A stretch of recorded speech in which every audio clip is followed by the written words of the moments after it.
Hello, dear YouTube Sangha, and welcome to another episode of Peace of Mind. Today, we're going to be talking about the environment. So, let's say we call this Environment 101, right? Well, I'm Dharma Peace. I'm Dharma Ocean.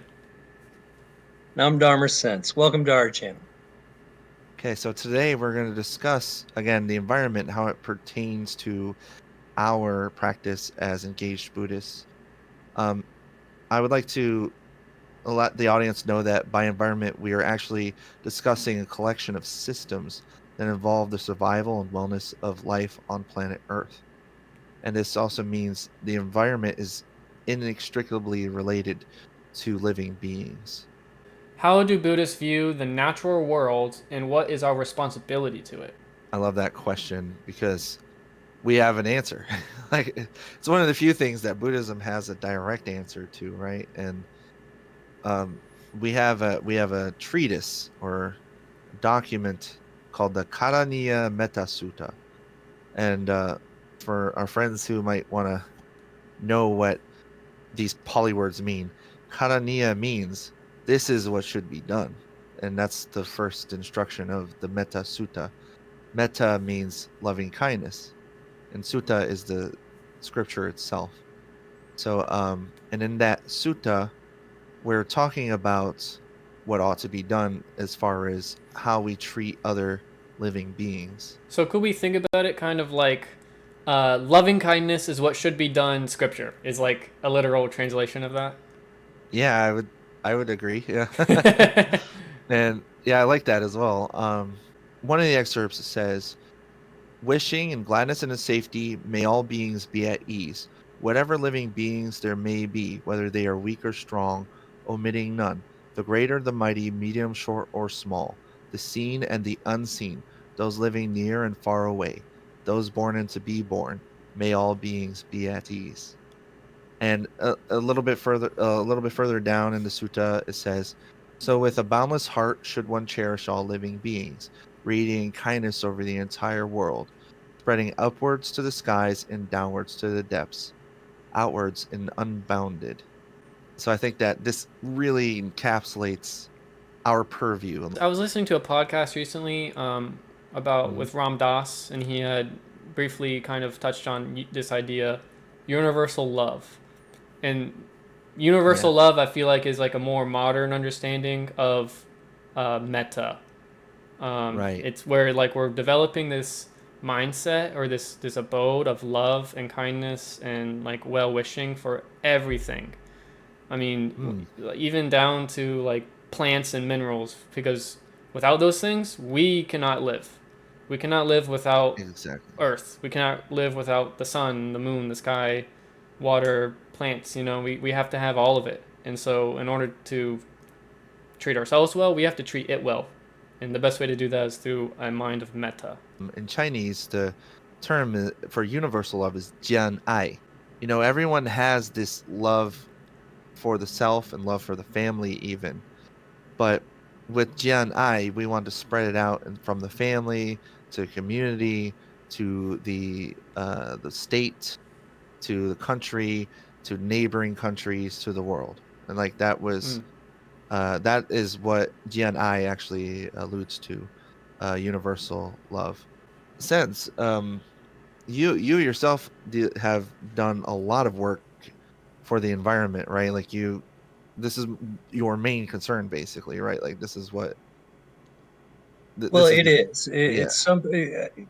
I've always been an outdoors person all my life. I was a Boy Scout growing up. I've just always enjoyed being outdoors. Um, Caring for the environment is not something that I had to make sort of a mental leap or leap with my heart to try to do. It was something that I've always felt sort of compelled to do. Even as a child, I was concerned about litter, concerned about air pollution, concerned about things that were detrimental to nature. And I've always sort of seen just kind of the bare logic of um, resources are finite, and the more pollution you put into the air, the worse things are going to be. We think of the environment in terms of like ecology and our relationship as a living being, and our surroundings. But essentially, as Buddhists, we think of the environment as just like in a terms of no self, no other. We're all part of the same thing, right? We like our bodies are composed of things that are not us, right? Like we so if we break ourselves down into like the chemical compounds, they start to resemble things that are not human. Um, Absolutely. yeah, and we sort of make the error of the ego and start to identify with what we are superficially, Mm. but the truth of the matter is that our bodies, like, I mean, if anyone doubts that we rely on our ecosystems or the environment to survive, then just go in the ocean and see how long you last there for an indeterminate time without Man, or it's go and such an ignorant view. Like, okay, you think yeah. you don't depend on anything? Okay, don't eat, don't sleep, don't drink any water for 3 days, and tell me if Mhm. you still think that. We For clearly sure. rely on these things. For Yeah, sure. and then we rely on other living things. Like as living creatures on this planet, we have ecosystems and ecosystems necessarily need something that lives to function. And so this again is like the circle of life. We learn from Lion King, but the but I mean but the thing about that is when we think about it as a cycle, as a circle, we start to see that we can't just go and eradicate entire colonies of insects. We can't just go and displace animals in their natural habitats, and we can't just go and reform land entire habitats just to suit our supposed needs or wants. We destabilize our own way of life and our own um, survival, as it were. That's right. You simply cannot destroy the system that sustains you. Would you be able to briefly tell me what is the difference between climate change and global warming, or is there a difference? There most definitely is a difference, and Right. people do get these terms mixed up and think that they're essentially equivalent. But it's not the case. In fact, one causes the other. Climate change is essentially the climate changing over long periods of time. Mhm. Um, Global warming is essentially a result of the greenhouse effect, Right. which is right essentially the sun's radiation covers the earth. It warms up the earth. Some of that radiation is reflected back into space, but the burning of greenhouse gases creates somewhat of a blanket around the earth in our atmosphere, which traps that radiation in and causes the planet to heat.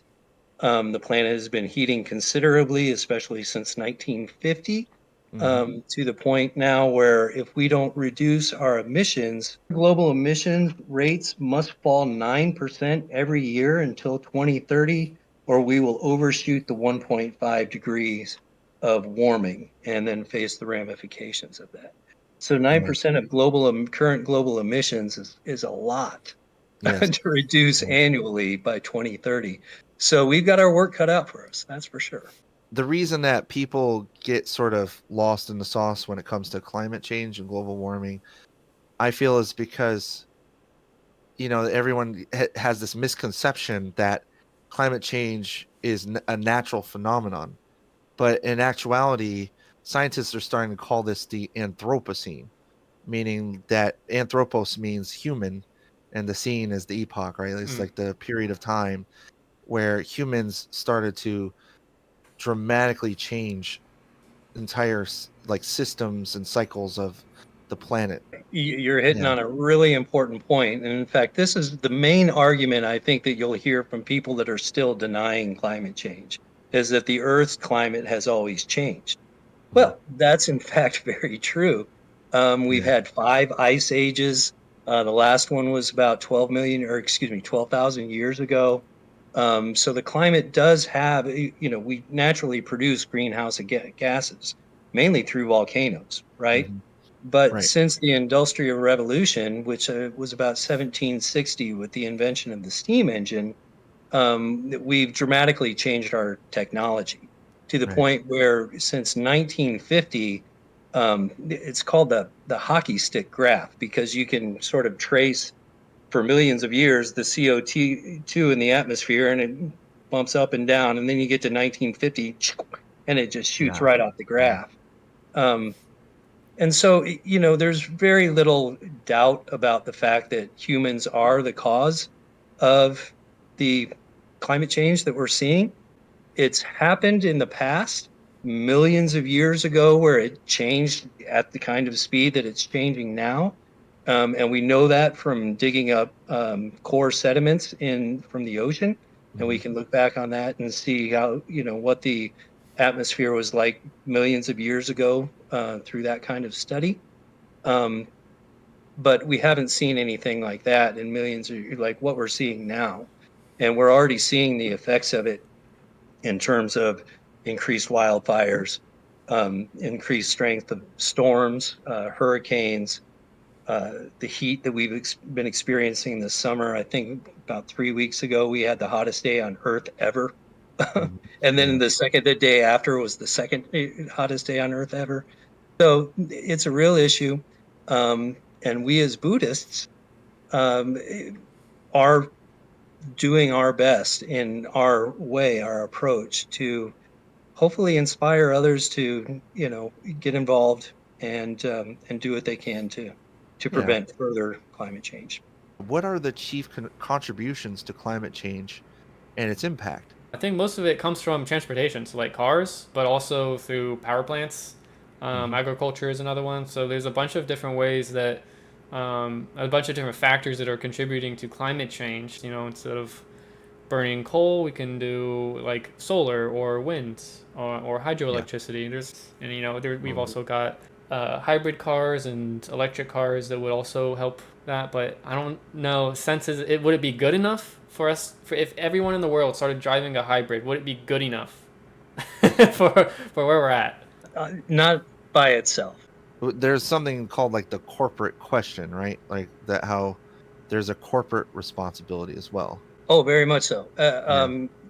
It's wonderful to change your life and take on good habits that are going to be pro environment, reduce, reuse, recycle. Mhm. If you can afford it, to switch to solar energy or buy an EV, that's great. Not everybody can. But what's really needed is government action, the big nations to really get on board and commit to systematic change.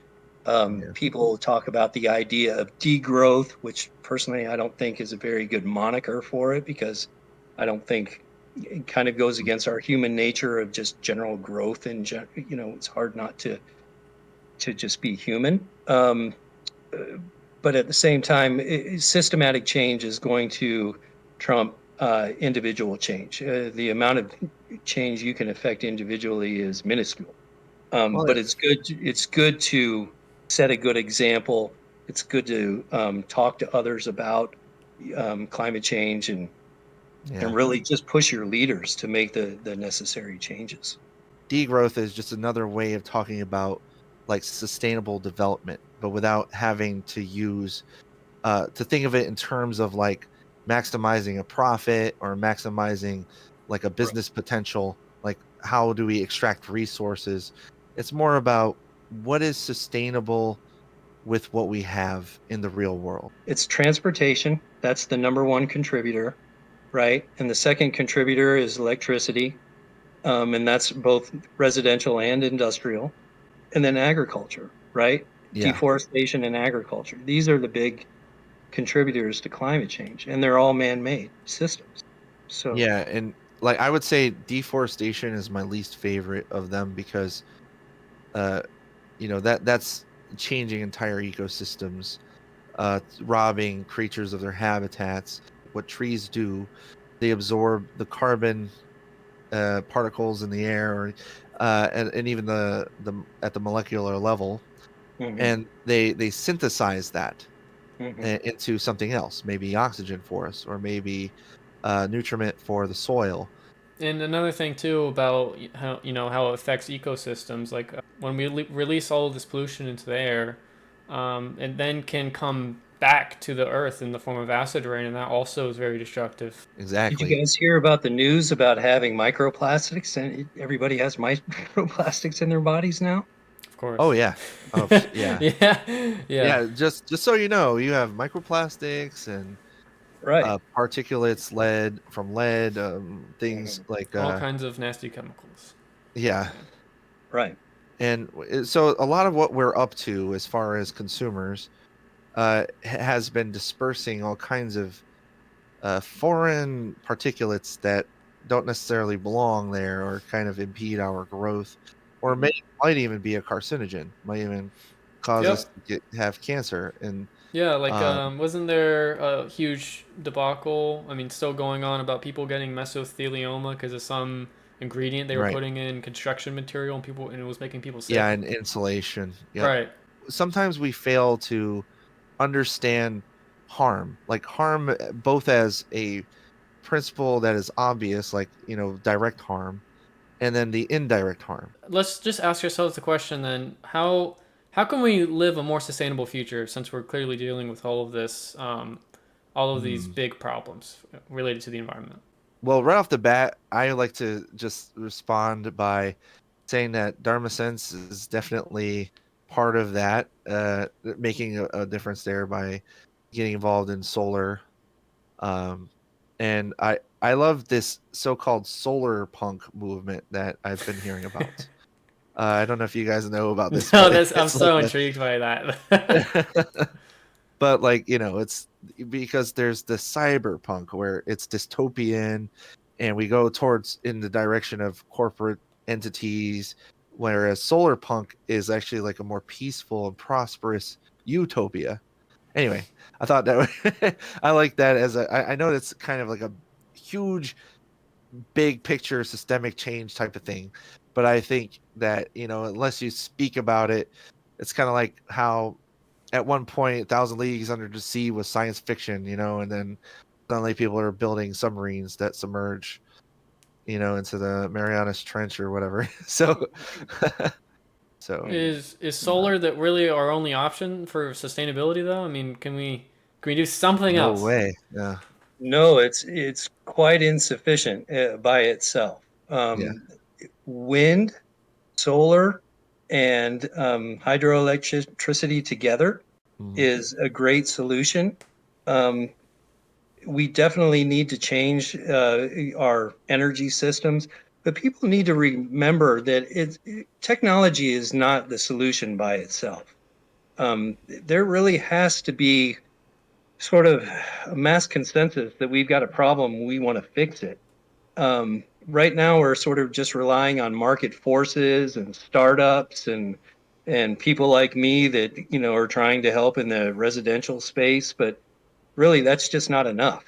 right, Um, in America, the electricity generated by renewable energy is supposed to only be 30% by 2030, and that's just not cutting it. So I think what you can do, first of all, you can always take on a better lifestyle. You can cut back on eating meat and increase yeah, vegetables in your diet. You can change your lights to LEDs and use less electricity around the house. You can do reduce, reuse, recycle. You can do all the things you've heard a million times. mhm, But one of the things that I do, in fact, I've got an app on my phone. It's called Climate Action Now, uh-huh, and it's free to download. yep, Um, yeah, I have it too. Yeah, it takes me just about 2-3 minutes a day is all. They ask you to do 5 activities that they've already prepared for you. You just swipe, you got a pre-filled out letter, and you send letters to Congress people, to newspaper editors, to people influence that can make a difference. So that's one way to be active. so that kind of leads into the next question. Then, is Mhm. systematic change necessary to save the environment? I mean, The what like situation is dire, and I think that yeah, you are getting to something important in terms of like how we see it as Buddhists, how you see it sort of on an emotional level. How do you take something that is so sort of existentially fe- full of fear? And you know, like, we don't know what's going to happen if we don't do anything. You hear like people, there's a big spectrum out there of people like complete and utter doom, or we have a certain amount of time, or, but one thing we know is if we don't do anything, it's going to get really, really bad, Mhm. right? And Mhm. for me, I've got a 15-year-old daughter, and I'm very concerned about leaving the world a better place for her, right? I don't want her to have problems, you know, with hurricanes and floods and droughts and wildfires and all this kind of stuff, and food shortages because crops are failing, and we live in New Smyrna Beach, Florida, and we're experiencing flooding, so we're underwater. You know, there's just all kinds of catastrophe that's out there if we don't do anything about it. But I think it's going to take a change of consciousness Right. in Mm-hmm. society. I think it's really going to have to be a change of hearts Mm. if we're going to see real action um, that's going to make a difference. And I have to second that because as someone who once didn't see the light, so to speak, like I was on the opposite end at one point. Of course, in my early 20s. Okay, so I didn't know anything about all this, but I got more educated, and I learned a great deal about these systems. And I think it was like it was an issue by the National Geographic that highlighted the melting of the polar ice caps, and how at one point, the Russians could sail a ship from Murmansk to Kamchatka for the first time. Mm. For those of you who don't know, that's through the Arctic Circle. So, and that's like, my mind was blown because I was like, wait, I thought these were like impenetrable ice caps. And when I saw like the height of what a polar ice cap once was, like what those glaciers were before the ice age had come to an end, and like Yeah. how long those layers of ice have persisted since then and Mhm. are now finally coming apart, and it's in a rapid pace. I'm a little nervous that people aren't really going to care about this thing until it's much, much too late. I think, people typically don't want change, even if it's good change, even if they're aware, because they're just so stuck in their habit. And so I think Mm. what's going to happen is that we're going to have basically a huge catastrophe, and then people are going to go, oh, we should have done something about it. And then everyone, the scientists are going to be like, we've been telling you about this for decades. Like, it's really not a surprise, and we're just gonna Just have a huge catastrophe on our hands, because people are just gonna be yeah. complacent about this, and that's what I fear and what I think is probably gonna happen. But change my I hate mind, to say it, please. but I agree with you. I mean, I think you're 100% right. Uh-huh. Speaking as somebody, you know, in alcoholic recovery, you know, most people don't start recovering until it gets bad enough.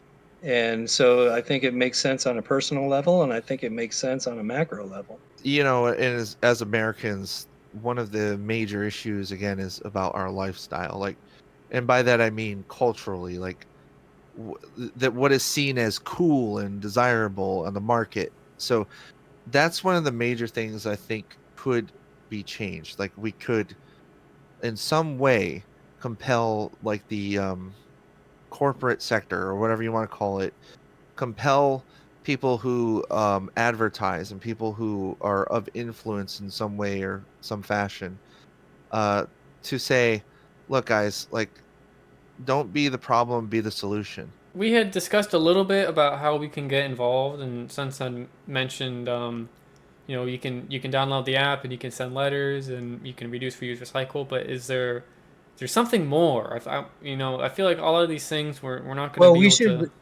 should, yeah, well, there's a whole list, and I'll send it to you, Ocean, of organizations to join. I belong to about 10 different organizations, and I would say I'm honestly active in about three or four.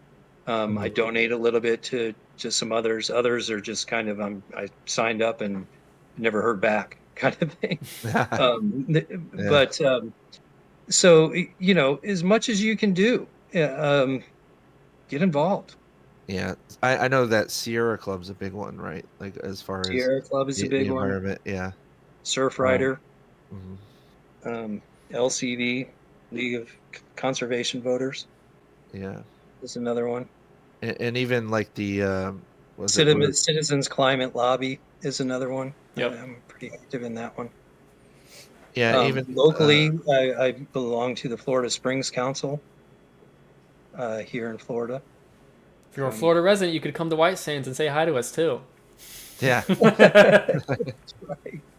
And yeah, in the Right. future we will also be contributing a lot to this, like because we And are we all haven't really committed. talked much about the ocean either, and the role that climate change plays on the ocean, which causes ocean acidification, and it's causing massive die-outs of marine life and Yes, coral reefs. So that's threatening to our food sustainability as well. right, I and could that is talk yet about ocean another all day. cycle. Yeah. Oh, sorry. I could I'll talk talk about about ocean ocean all all day. day. Oh yeah, right. All right. What do we talk about the ego? What do we say about that? All right. But okay, let's give peace a chance, guys. All we are Yeah, saying, that makes sense. give peace a chance. Right? I love how like applicable our Dharma names are. Right. Right. It is good. I do like that. But you know, guys, I'm thinking, is there any platforms or books we can recommend to our viewers, to Hmm. our friends, to maybe kind of get them on the same page about climate and environment? There's a book, Facing the Climate Emergency by Margaret Klein Salomon, is one. Electrify is another great book that I read. Any good podcasts? My favorite is Planet Critical with Rachel Donald. Mm. I think she's fantastic. And there's another one called Zero with Akshat Rathi, um, which is also very good. And also, I'm currently reading this one right now, No Miracles Needed, which basically how today's technology can save our And climate. clean our air. Okay. Yeah, Clean that our sounds air. good. There's also this primer that I like. It's called Think Like a Commoner, a short introduction to the life of the commons by David Bollier. In regards to activism and getting involved, it's important to realize kind of uh, why denial exists in such great strength in our country is not just because people have aversion to it, but because there have been active campaigns, heavily funded campaigns by the oil companies, by people like the Koch brothers that, stand to lose out by a transition to clean energy.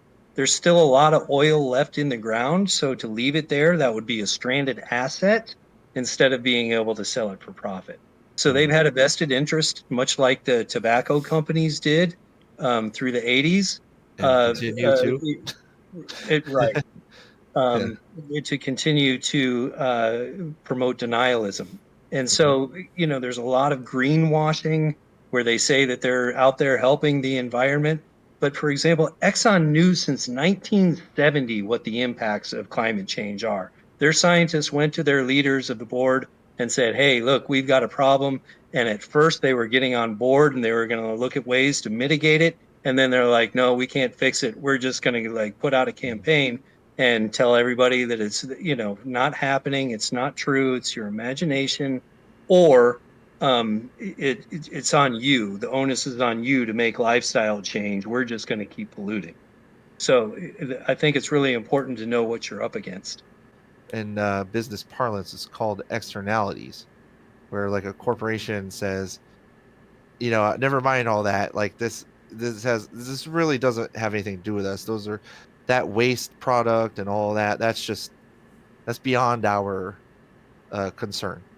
Like we're just supplying a fuel source for you. No, never mind about what effects that has. You guys are probably too young to remember the crying Indian commercial. I Oh don't know no, if you're I remember. Doesn't ring you any are. bells.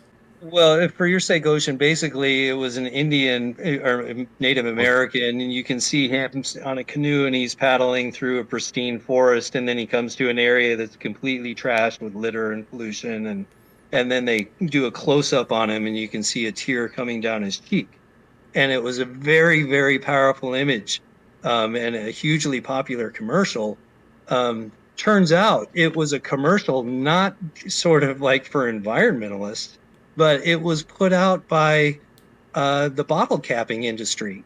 And it was a whole sort of reverse psychology, again, to put it on people to be responsible for cleaning up the trash. And it started a whole sort of environment instead of them being responsible for policing their own trash. Right. Instead of recycling their own bottles, instead of recycling their own, they used to be twist off top or metal Oh, so tops. they're trying to guilt people into thinking, oh, it's your responsibility. We're just gonna do whatever. Meanwhile, Right.